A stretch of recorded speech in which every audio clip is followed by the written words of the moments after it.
Have you ever looked out at the world, at the ceaseless noise, and felt a quiet call from within?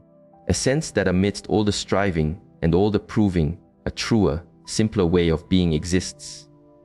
Why is it that some women move through life like a river, flowing with a quiet strength, their eyes holding a calm depth, while others seem to be caught in a shallow current, endlessly trying to please, to perform, forever thirsty for a happiness that is always outside of themselves? The answer is not in another routine, another book, another road to perfect. The answer is a return to a place you have never truly left, but have been taught to forget.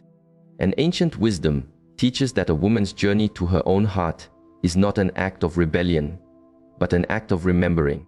It is not about rejecting the world, but about finding the world that resides within you.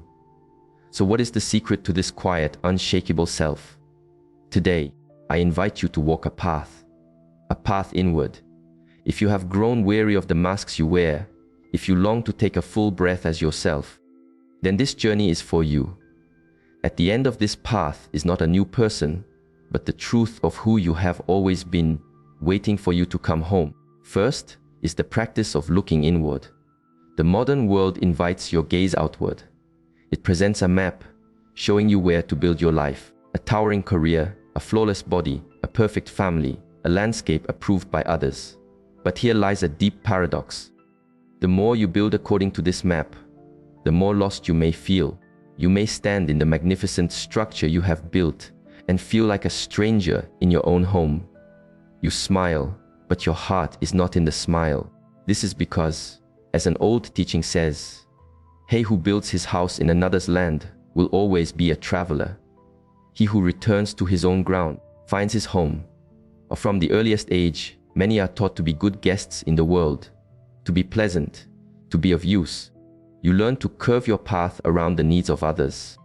You learn that your own inner river is too wild, too loud, that its waters must be contained, controlled, and redirected to please. This container, this carefully constructed channel, is what some call the persona. It is not you. It is the role you play to be accepted, to be safe. But if you live too long as the channel, you forget the river. You no longer know its true current, its depth, its power.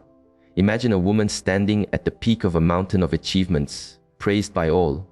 Yet at night, she feels an inner drought, a deep thirst for something she cannot name. This is the sign. You have spent too long decorating the house and have forgotten the sacred ground upon which it stands. And that inner ground is not an empty space.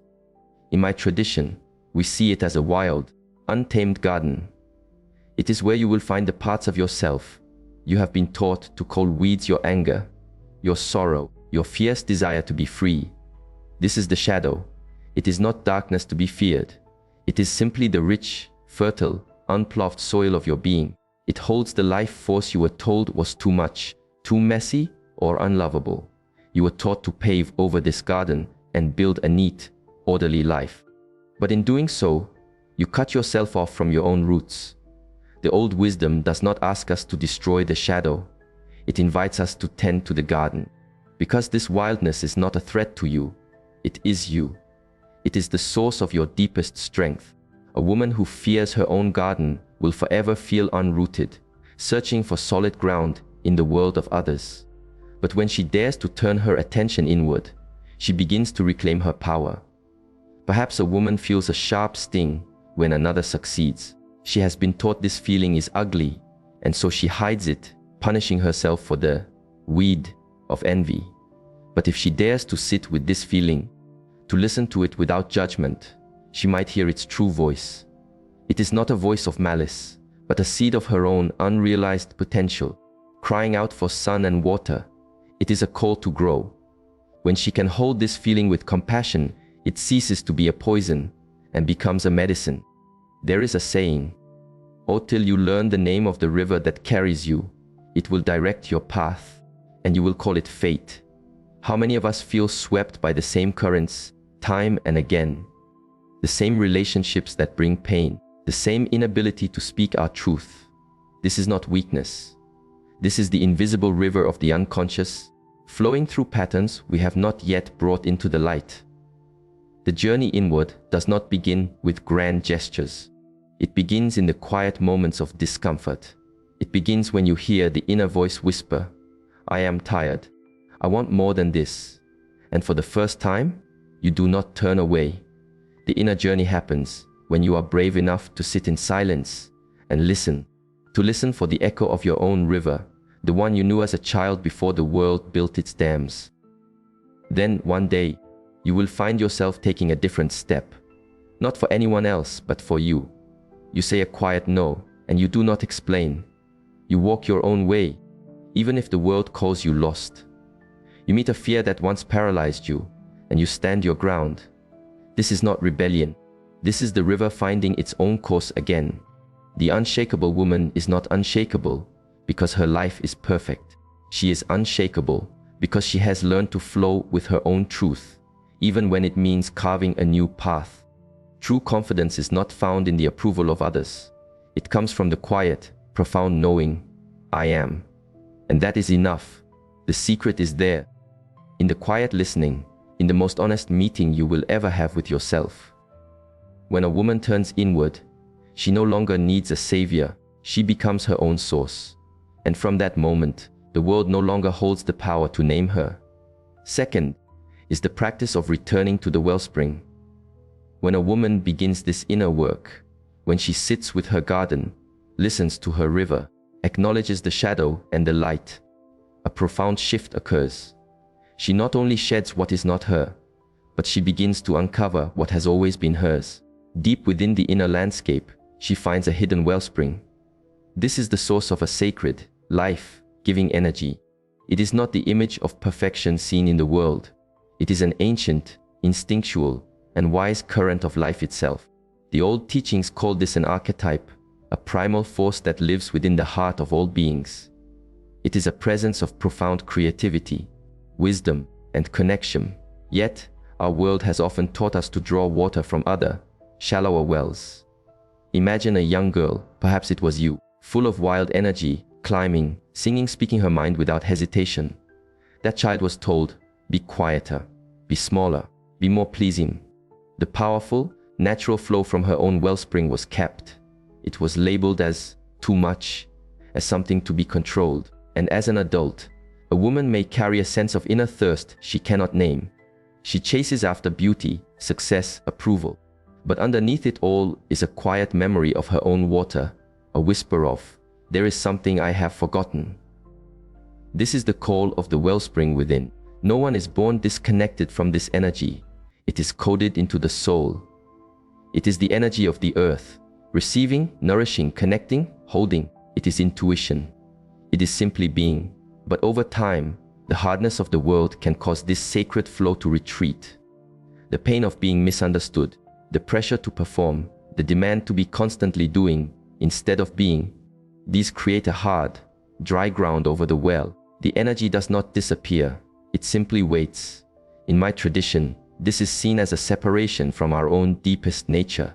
This sacred energy is a state of being. It is what allows love to be received, not just given. It allows life to be met with surrender, not just force. It is the voice that whispers, "Be still. You are safe here." It is joy. It is feeling. But for so many, this energy is buried beneath fear. The child within who was wounded cannot trust the wellspring. A girl shamed for her tears learns to see softness as a weakness. She learns to feel safe only when she is hard, logical, and in control. But what is the cost? She becomes disconnected from the very source of her own magic, the flow of her own soul. This flow is not about gender. It is a universal force that resides in us all. But you may have learned early on that your feelings were a burden, your intuition was unreliable, or your deep desires made you inconvenient. You learned to live in your head, to measure your worth by your achievements, wielding strength like a shield. You did not know that the shield was burying your heart. The inner child is the guardian of this wellspring, and if you struggle to be still, to receive without guilt, to express your truth gently but firmly, it is not because you are flawed.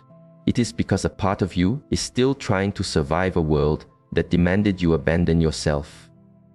Now is the time to return to that child, to offer her the safety she never had, so she can show you the way back to your own waters.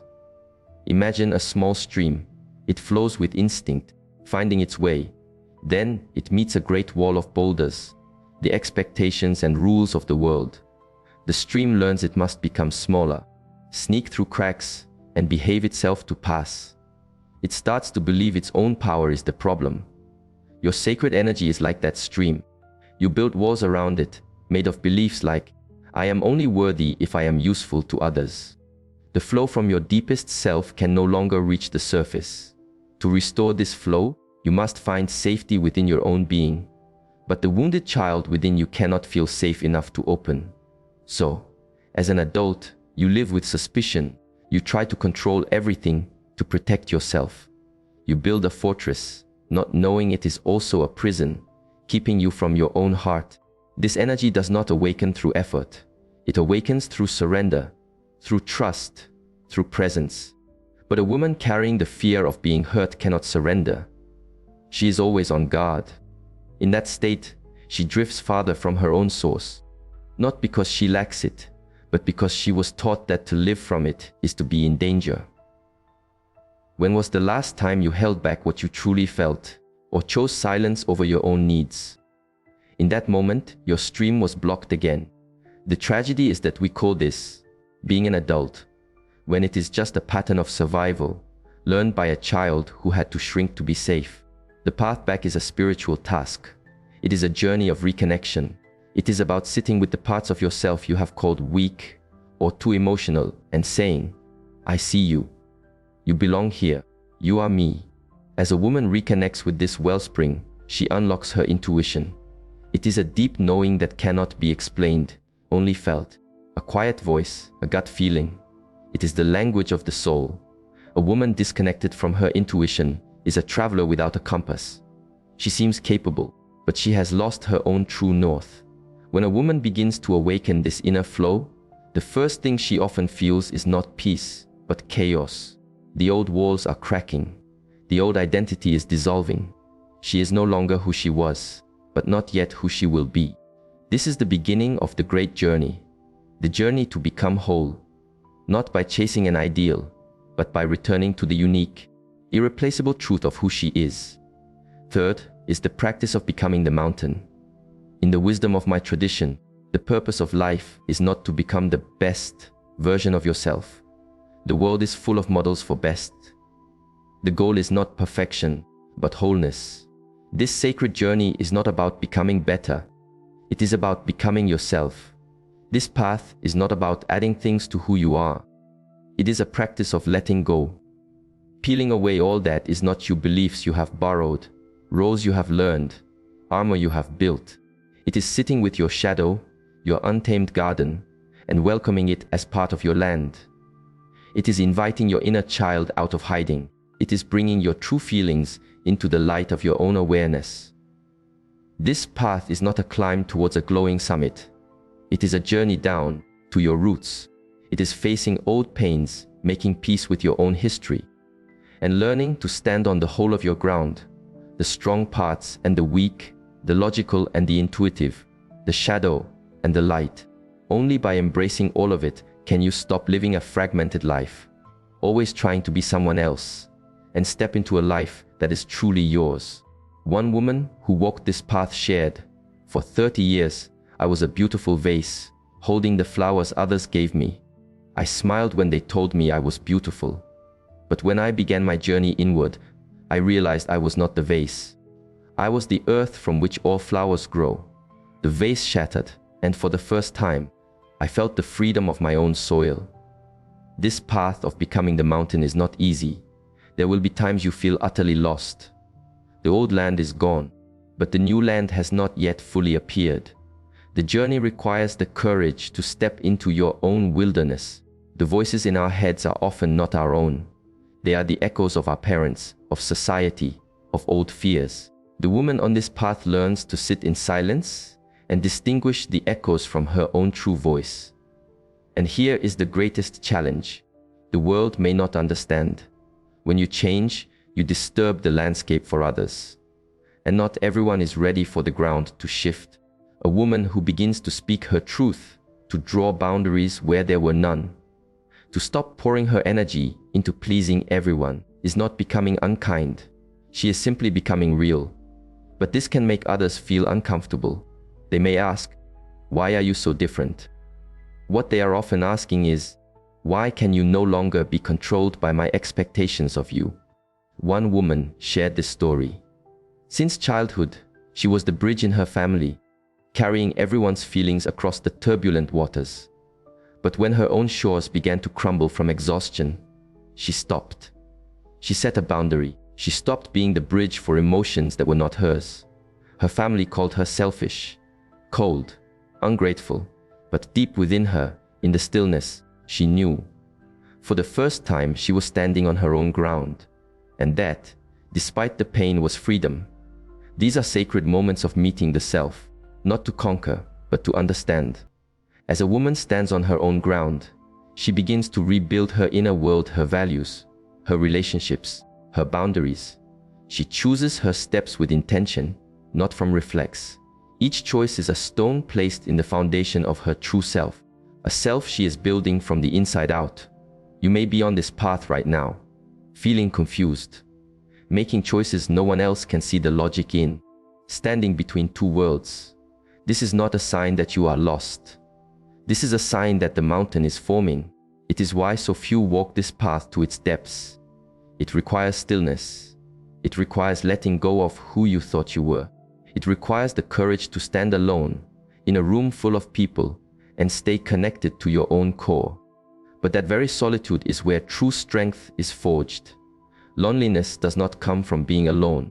It comes from being unable to honor what is true for you.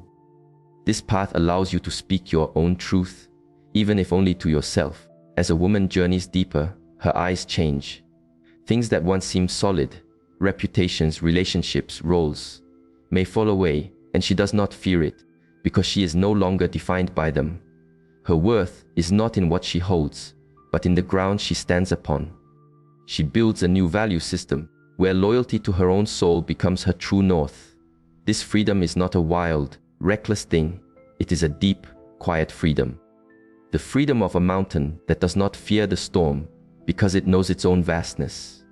From that moment, she becomes unshakable. Not because she no longer feels pain, but because she no longer runs from herself.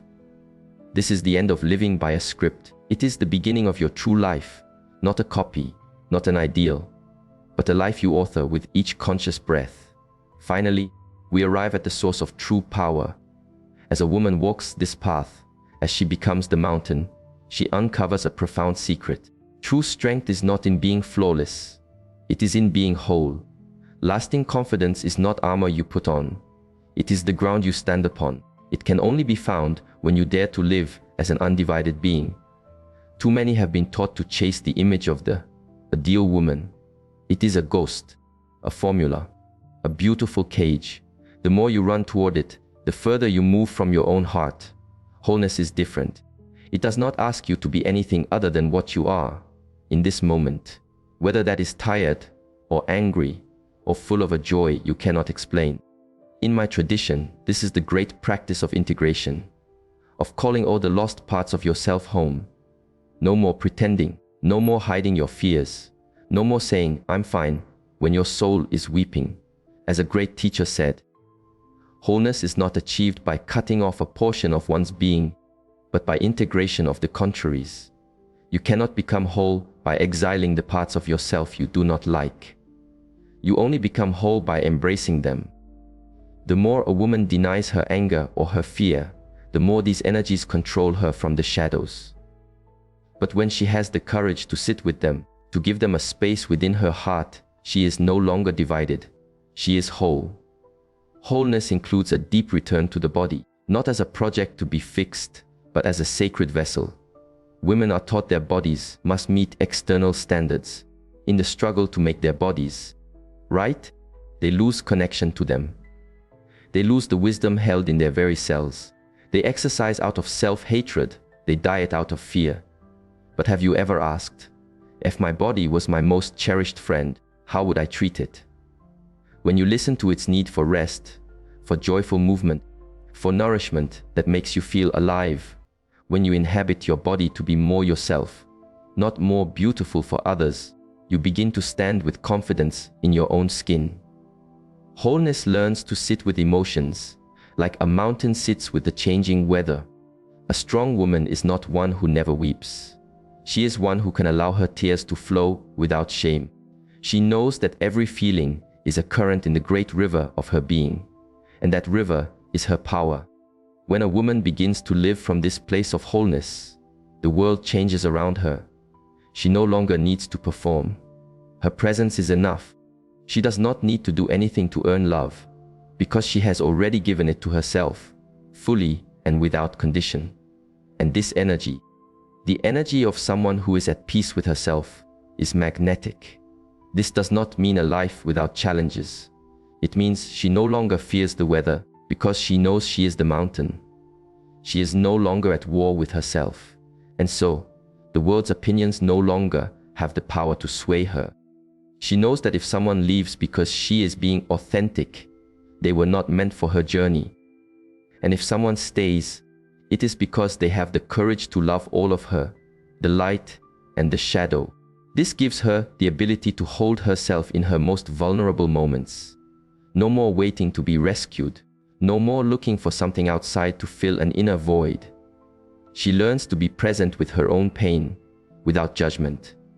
Like a mother holding a child, simply being there. That presence with herself is an unbreakable strength.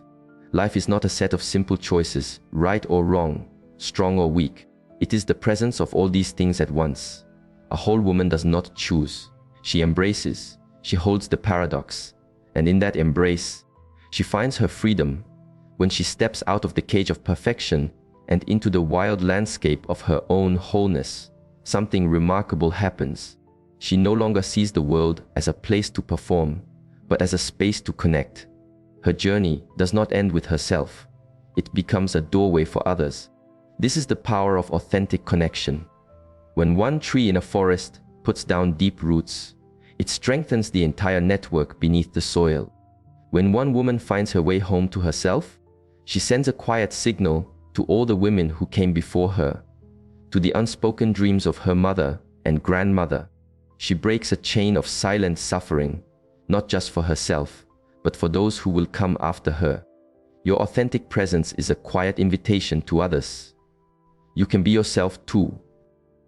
Have you ever met a woman who has walked through her own fire? Her gaze is different. It is deep. It is steady. It is unafraid. That gaze sends a message stronger than words. I have been through the darkness. You can too. And so, simply by being, she holds a light for others on their path. And a new kind of community is born, not based on competition or performance, but on presence. A sacred space where masks come off, where truth can be spoken, where you are seen for who you are, not for what you do. When you live from your true center, you become a source of vibration. And those who resonate with that truth will find you. You will know true connection, not because it makes you feel complete, but because it makes you feel free to be even more yourself. You are not just a single I. You become part of a we, a forest of souls, standing tall in their own beautiful imperfection. Here is the final truth. When a woman becomes free from within, she doesn't just break her own chains. She questions the very idea of chains. She becomes living proof of a forgotten possibility, that you can be fully yourself and stand unshakable and free. Imagine a single seed deep in the earth through a long winter. The world above does not see it, but in the silence and the darkness, a power gathers.